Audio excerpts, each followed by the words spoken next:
nosotros no aceptaremos la exclusión de nuestro pueblo de ese derecho. Mr. Gorbachev, tear down this wall.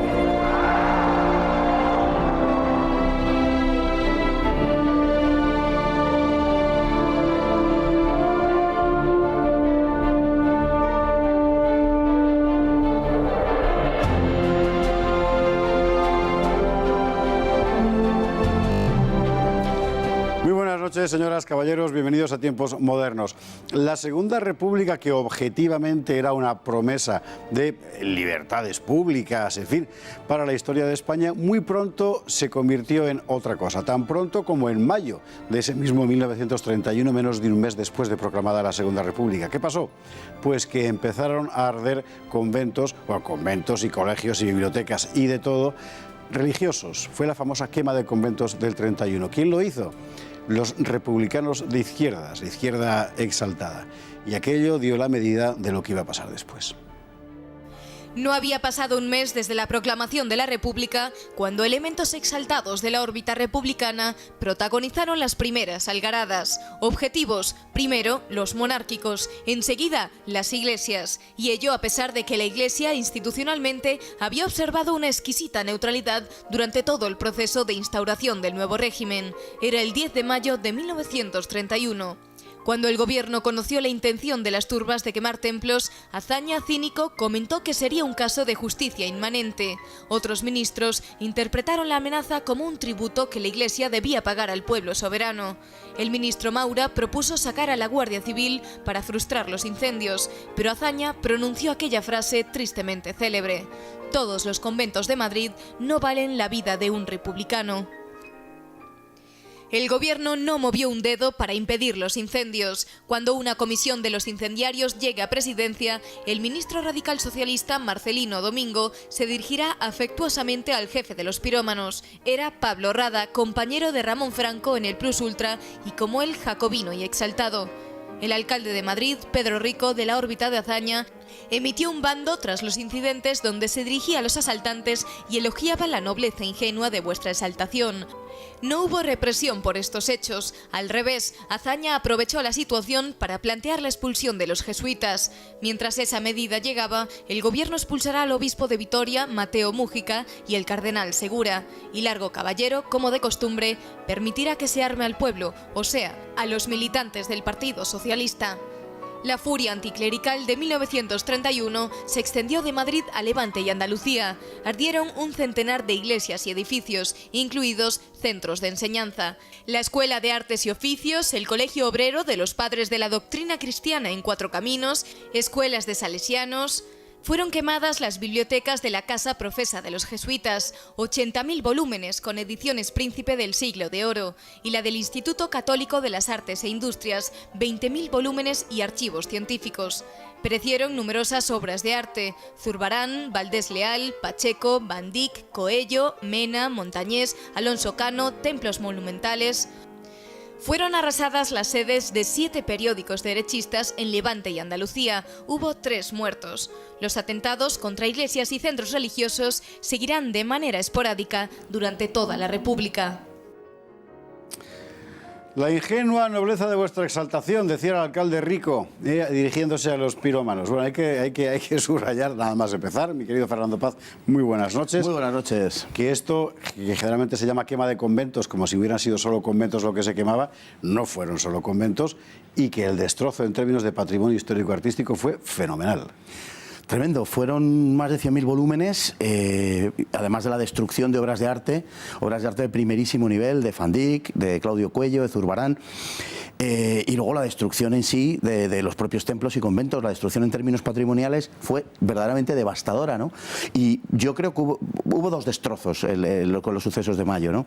De la quema de conventos. Uno, digamos, lo material y también artístico, por una parte, ¿no? Y por otra parte, la destrucción de la ingenuidad legitimidad y de la confianza que muchos católicos habían puesto incluso en la República. Eso el propio Alcalá Zamora, efectivamente, el presidente de la República lo dijo. Hay que recordar que en ese momento, contra lo que se ha vendido después, con la excepción de algunos obispos muy señalados personalmente, la actitud institucional de la Iglesia es de plena colaboración con la República. Arbeloa, socialista, lo estudia muy bien. Efectivamente, la Iglesia acoge, como suele ser habitual por otra parte, ¿no? con un sentido muy realista de la política, el nuevo régimen, y las órdenes que se dan y las comunicaciones del nuncio con Roma no dejan lugar a la duda, es que no se haga absolutamente nada contra el régimen, por supuesto, y sencillamente esperar y ver, y con el mejor talante posible. Incluso así lo explicita el diario El Debate, que no es sospechoso precisamente, cuando dice que los católicos no deben manifestarse en modo alguno contra el régimen naciente, sino que deben esperar y aguardar de él lo mejor. Luego ya veremos lo que sucede, pero de momento no recibirlo con ninguna animosidad. Y era Ángel Herrera Oria el que estaba detrás de este artículo. Los propagandistas. Por el contrario, en la izquierda republicana, y más en aquel momento, el anticlericalismo formaba parte de su trayectoria histórica desde mediados del siglo XIX con las matanzas de frailes. Porque hay que subrayar que esto no lo hace el PSOE, no lo hace el PC, que era irrelevante en la época, no lo hace la CNT, lo hacen los republicanos de la órbita de Azaña. La verdad es que el armar toda esta historia es algo que todavía no está absolutamente explicado, hay que decirlo. No se los investigó.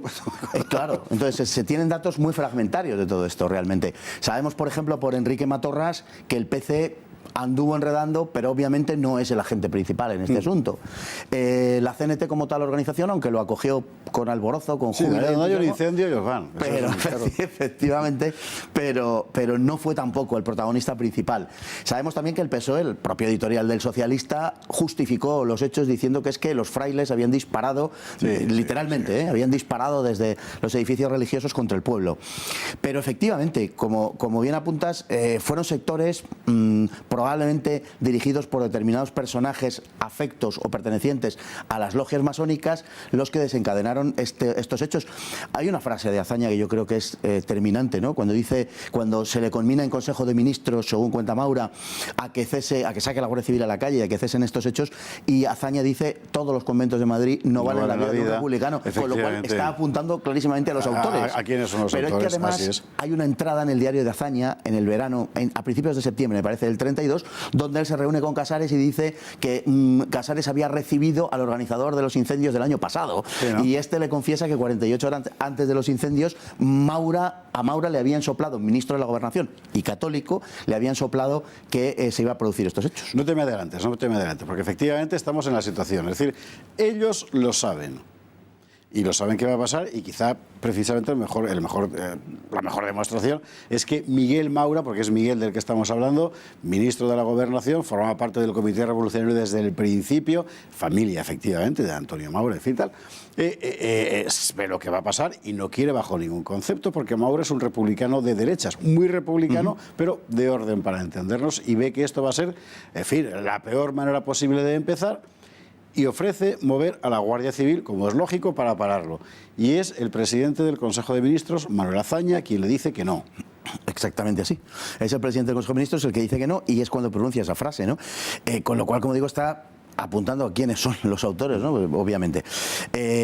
Además, en el Consejo de Ministros, incluso algunos socialistas destacados, en fin, no son partidarios de enviar a la Guardia Civil, pero sí reconocen que la situación ha sido propiciada por sectores republicanos que pueden causar un grave daño a la República, como en efecto así fue, porque se enajenó a una parte de la población de la que la República se hizo enemigo de forma gratuita. Y nada más empezar. Y nada más empezar. Entonces, en el Consejo de Ministros las cosas, según los relatos que tenemos, fueron bastante tirantes, pero desde luego, digamos, el papel de villano de verdad en esta obra concretamente lo desempeñó Azaña sin sombra de duda. Azaña, que unos pocos meses antes... Pero la gente luego recuerda de Azaña aquello de paz, piedad, perdón y tal. Sí, pero eso le pasó después. Antes, Azaña, muy poco antes, en diciembre del 30, son los discursos del Ateneo, cuando él se presenta a sí mismo como un Robespierre, lo dice él. Es decir, no es un... Azaña considera que esto es la ola popular que a él le va a llevar a ser un nuevo Robespierre que va a hacer, por fin, la revolución francesa que en España no hubo. Porque era lo que él tenía en la cabeza. Lo que me parece asombroso es que sea capaz de imponer esa voluntad, que es evidentemente, en fin, no diré delirante, pero casi, sobre personalidades como Miguel Maura, como el propio Alcalá Zamora, etcétera. La impone porque hay en la calle algarabía. Sí, indudablemente él tuvo un error de cálculo fabuloso en lo que fue toda la valoración del proceso republicano. Él estaba obsesionado con imágenes de radicalismo popular, pero luego en realidad su política era lo que era, y en realidad era un hombre del 19, no era un hombre del 20.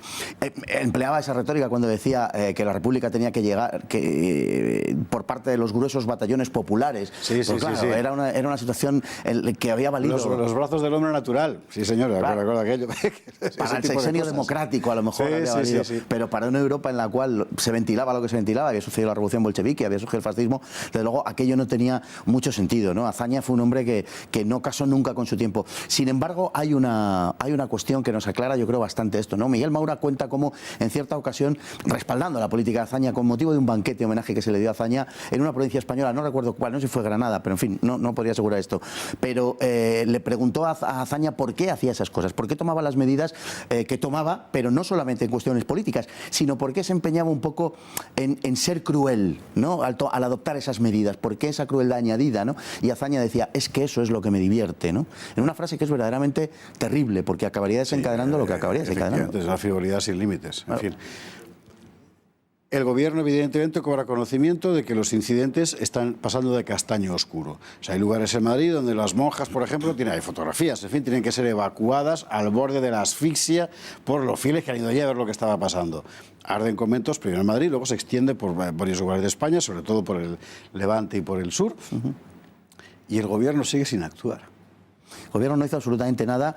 Por supuesto, además de tener conocimiento previo, tuvo información al instante por parte de las fuerzas del orden, e incluso una unidad militar estacionada en Carabanchel, si no recuerdo mal, telefoneó al Ministerio de Gobernación, a Maura, y le dijo los conventos de Madrid, el cielo de Madrid o algo así, dijo está en llamas o está envuelto en humo, ¿qué hacemos? Y la orden que se le dio fue, salga usted de maniobras a la casa de campo.